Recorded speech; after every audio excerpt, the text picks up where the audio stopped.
قبرونو زیارت او مقبرې ته د تللو په باره کې نبی کریم صلی الله علیه وسلم فرمایي، مسلم شریف کې حدیث دی چې الا فزوروها فانها تذکرکم الموت، او ترمذی شریف کې دی فانها تذکرکم الاخره. نبی رسول سلام فرمایي تاسو کله کله قبرونو لځئ، مقبرې ته ځئ، د قبرونو زیارت کوئ. د دې عظیمه فایده دا ده چې دا تاسو ته آخرت دریادئ، مرګ تاسو ته دریادئ. مرګ یو داسې اټل حقیقت دی چې د دې نه څوک منکر نشته دی، د دې نه څوک انکار نه کوي. دا تاسو وینئ ډېر داسې دا مقبره کې چې کوم قبرونه دي دا خلک دي دوی به هم وایي چې دا نظام دا دنیا دا زمونږ نه په غیر نه چلیږي.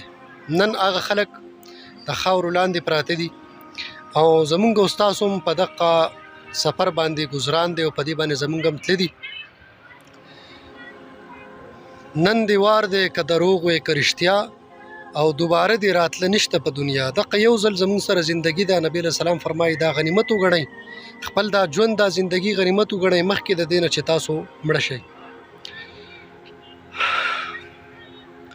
رحمان بابا فرمایي د دې نه بل غټ لوی نصیحت نشته دی چې کله یو انسان قبر ته راشي، مقبرې ته راشي او وګوري چې یاره دا خلک کوم په دنیا باندې وو، وایي یو زنده چې د مرده په قبر ورشي دومره بس دی نصیحت په دې دنیا. او دغه شان په یو قبر باندې دا هم لیکلی شوي ډېر د عبرت ته ډک شعر دی چې څنګه چې ته یې داسې زومه او داسې به تشي لکه زه چې څنګه یمه. الله تبارک وتعالی دې څومره مسلمانان چې وفات شوي دي ټولو ته مغفرت کلي نصیب کړي، او څومره چې ژوندي دي خدای پاک د آخر خاتمه په ایمان باندې نصیب کړي.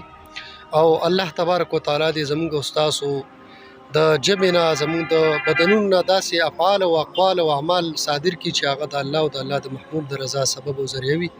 الله جل جلاله دې مونږ او زموږ اولاد ټول نیک عمل او فرمان بردار کړي.